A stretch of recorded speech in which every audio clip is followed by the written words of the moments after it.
अकबर बीरबल की कहानी इन हिंदी। सोने के कबूतर की चोरी। अकबर बीरबल की कहानी स्टोरी इन हिंदी में। जाने कैसे किया बीरबल ने सोने के कबूतर की चोरी का न्याय।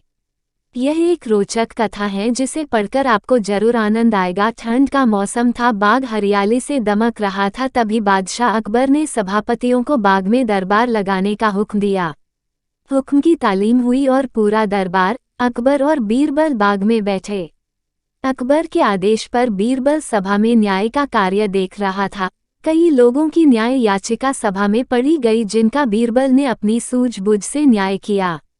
लगभग सारी याचिकाएं पढ़ी गई। न्याय के इस कार्य में कई घंटे बीत गए। थोड़ी देर बाद दरबार में एक व्यापारी आया। उसने चोरी की अर्जी लगाई थी। उसने कहा एक बार वो दिल्ली गया था। वहां उसने सोने का कबूतर देखा। उसके पंख सोने के थे। उसने वो कबूतर पूरे 10 सोने के सिक्के देकर खरीदा था। दिल्ली से आने के बाद उसने उस कबूतर को अपने घर में पिंजरे में रखा था और रोज सुबह और शाम उसे दाना डालता था। रात्रि को उसने दाना डाला था, लेकिन अगले दिन उसने बाहर जाना था, इसलिए यह कार्य घर के नौकरों को सौंप दिया। जब वह वापस आया तो कबूतर पिंजरे में नहीं था। अब उसे नौकरों पर शक है कि उन्होंने मेरे कबूतर को मार दिया, पर उसके पास कोई सबूत नहीं है। व्यापारी के शक के आधार पर घर के नौकरों को दरबार में लाया गया। उसने कई सवाल पूछे पर किसी ने कोई उत्तर नहीं दिया।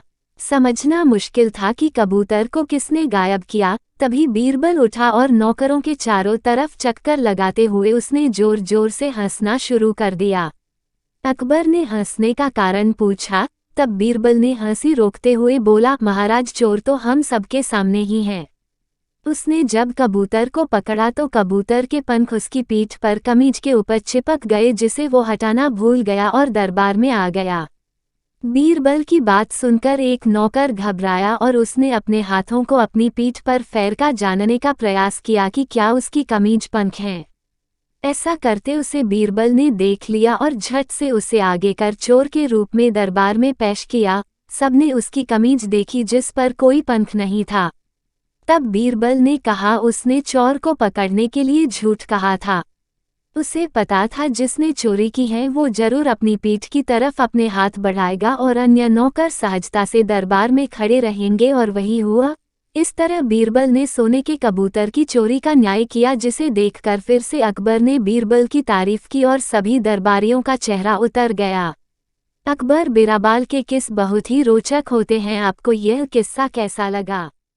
कमेंट बॉक्स में लिखिए।